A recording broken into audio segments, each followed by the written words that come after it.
And welcome back to Elegantly Unhinged. Thanks for joining me today. And if you're new here, I'm so glad you stopped by. Okay, pull up a chair and grab a cup of coffee because I have something really fun to share with you today.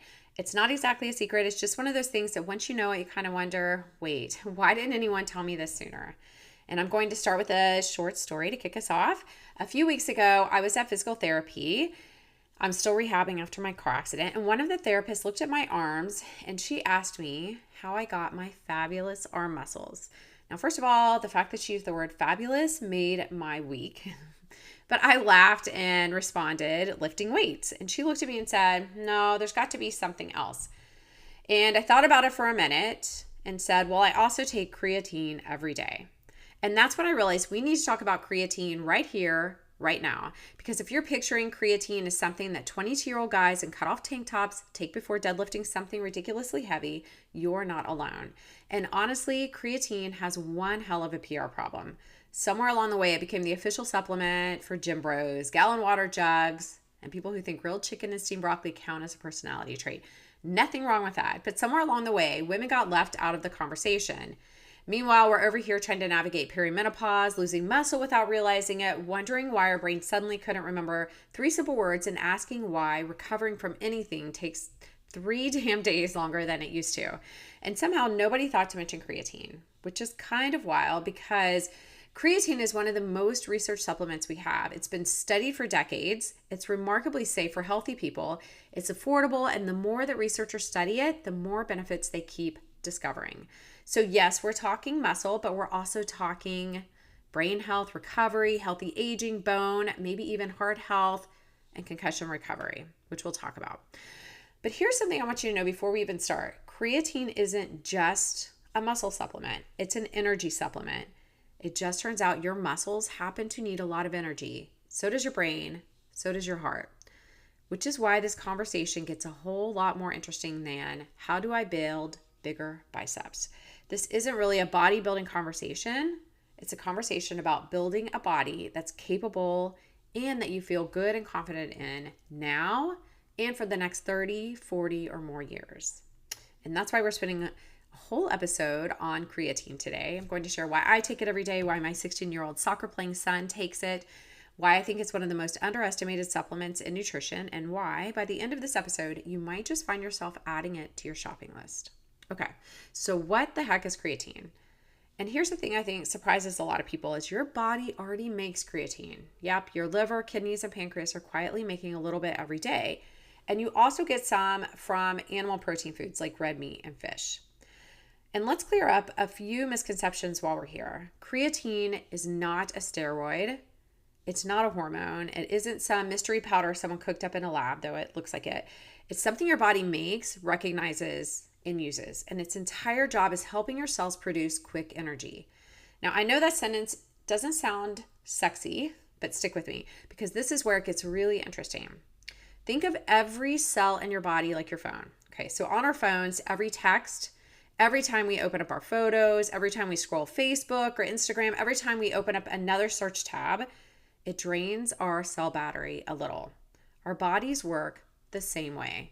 Every workout, every deep thought, every soccer game that we're watching or playing, every time we're standing in the kitchen wondering why the hell we walked in there, our body's cell batteries drain a little too. Everything you do, from lifting weights, solving problems, to remembering where you left your keys, requires energy. And creatine is basically your body's portable charger. It helps recharge your cells so they're ready for whatever you ask them to do next. Okay, so let's talk about creatine in the body. And let's start with the obvious one, muscle, because if creatine's famous for anything, it's helping people build muscle. And let me just put this out there. I feel like somewhere along the way, we've almost made women feel guilty for admitting they want toned arms or a firm butt.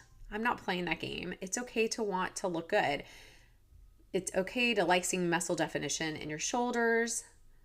But what I don't want is for that to be the only reason that you care about muscle, because muscle is doing some of the most important jobs in your body. Like we talked about in my conversation with Cindy 2 weeks ago, muscle is about so much more than looking toned in a tank top, because you can want that, sure, but it does so much more. Muscle helps regulate blood sugar, supports your metabolism, protects your bones, and helps keep you independent as you age. It's what lets you carry your groceries, wrestle a suitcase into the overhead bin, get up off the floor, and someday possibly chase grandkids around the yard. Now, starting in our 30s, we naturally begin losing muscle. Then perimenopause shows up. Estrogen quietly packs her bags, leaves the group chat, and that muscle loss speeds up. Recovery changes, strength changes, building muscle gets harder, which is exactly why preserving and continuing to build muscle becomes one of the best investments we can make in our future selves. And this is where creatine becomes so interesting, not because creatine magically builds muscle all by itself. Spoiler alert, it doesn't. But I do feel like this needs to mention. If you're taking creatine and you aren't working out, nothing exciting is happening. Your muscles still need a reason to grow. But here's what creatine does do. It helps your muscles produce energy more efficiently during short, high-intensity workout efforts.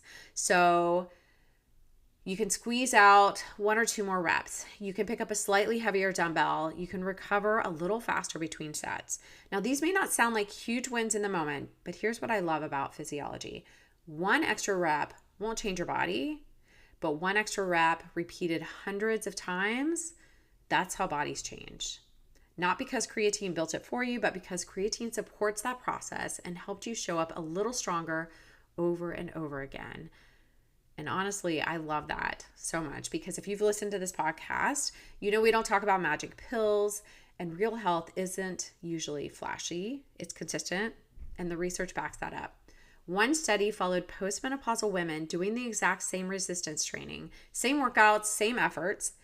The women taking creatine gained more lean muscle and more strength. Now that gets my attention.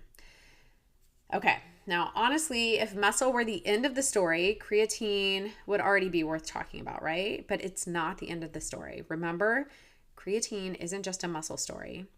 It's an energy story. And your brain is one of the most energy-hungry organs in your body. Okay, your brain is one of the most energy-hungry organs in your body. And even though it only makes up about 2% of your body weight, it uses around 20% of your body's energy. 20%. Which honestly explains a lot. Researchers are now studying creatine for memory, mental fatigue, cognitive performance, and resilience during stress and sleep deprivation. I'm not saying it cures brain fog. Let's not oversell it, but it is one of the most exciting areas of emerging research. And I think that's fascinating, especially because so many women in perimenopause and menopause tell me the exact same thing. Rima, I just don't feel as sharp as I used to be. And believe me, I get it. The word is right there, except it isn't. You lose your train of thought halfway through a sentence.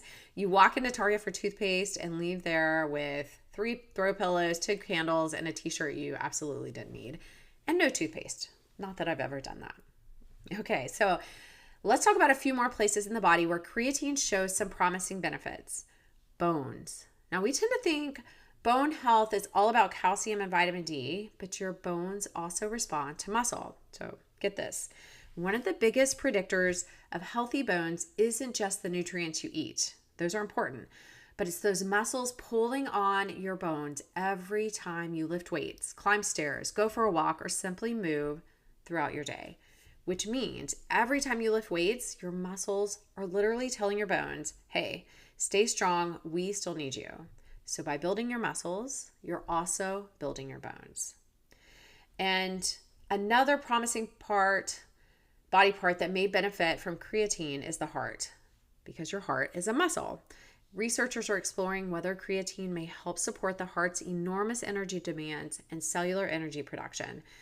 The science is still emerging, but it's definitely one I'm watching. And then, as a soccer mom, there is another area that really gets my attention when it comes to creatine, and that's concussions. Now, this is information I hope none of us need, but traumatic brain injuries create what researchers sometimes call an energy crisis in the brain, where brain cells suddenly need an enormous amount of energy, even more than they normally do, to repair themselves. And since creatine helps replenish cellular energy, researchers are looking at whether higher creatine stores before an energy, so taking creatine as a supplement before, any injury occurs, or using creatine during recovery may help support the brain through that process. Again, I'm not telling you creatine prevents concussions, but the emerging research is promising. And as the mom of a 16-year-old and 14-year-old soccer players who head the ball, collide with defenders, and occasionally make me hold my breath from the sidelines, I'll definitely be watching how the science evolves. Okay, now if you're still on the fence about creatine, let's do a quick lightning round of myth busting, because creatine has accumulated more myths over the years than just about any supplement I can think of. Ready? Myth 1, creatine will make me bulky. Ladies, I hear this one all the time. No, creatine doesn't magically build giant muscles. Training builds muscles, protein builds muscles, consistency builds muscles. Creatine simply supports your ability to train a little harder, recover a little better, and get the most out of the work you're already doing. So unless you're lifting really heavy, training hard, like super hard, and intentionally trying to build a lot of muscle, you are not waking up with large, bulky muscles. So you can scratch that off your worry list. Okay, myth 2, creatine is bad for my kidneys. Okay, this myth refuses to die. And yes, I've even had clients say that their doctor told them this. And here's what the research actually says. For healthy people with healthy kidneys, creatine has one of the strongest, safest records of any sports nutrition supplement we have. Now, if you have kidney disease or significant kidney dysfunction, that's a different conversation and absolutely one to have with your physician. But for otherwise healthy adults, the evidence simply doesn't support this concern. Honestly, I'm much more worried about fat burners, detox teas, mystery metabolism powers on Instagram than I am plain old creatine monohydrate. Myth 3, I have to do a loading phase. Nope, you can. You don't have to. Some athletes load with about 20 grams a day for 5 to 7 days to saturate their muscles more quickly. But for most people, I don't think that's necessary, and in fact can actually lead to some stomach upset. I usually recommend the simple route, 3 to 5 grams every day. Eventually your muscles will get there anyway. Healthy habits don't need to be complicated. Okay, myth 4, I need the fancy expensive kind. Also, no. Save your money. The overwhelming majority of research has been done on one form, creatine monohydrate. That's what I take. That's what I recommend. It's effective, inexpensive, incredibly well studied. Done. Okay, so now let's talk about how often and when to take. This is really simple. 3 to 5 grams creatine monohydrate every day. That's it. And I stir mine into my morning latte along with some collagen usually. And yes, coffee is perfectly fine to put your creatine into. Okay, before we wrap up, can I leave you with one thought? I think women have spent decades asking, how do I make my body smaller? But I'd rather ask, how do I build a body that's harder to knock down? Strong enough to travel, strong enough to recover, strong enough to dance, hike, and keep saying yes to life for many decades to come. Creatine isn't magic. It's just another brick in the foundation we talk about on this podcast. Protein, fiber, sleep, stress, nervous system regulation, strength training, now creatine. None of these are particularly sexy, and none of them are magic, but together they're incredibly powerful because that's how healthy bodies are built.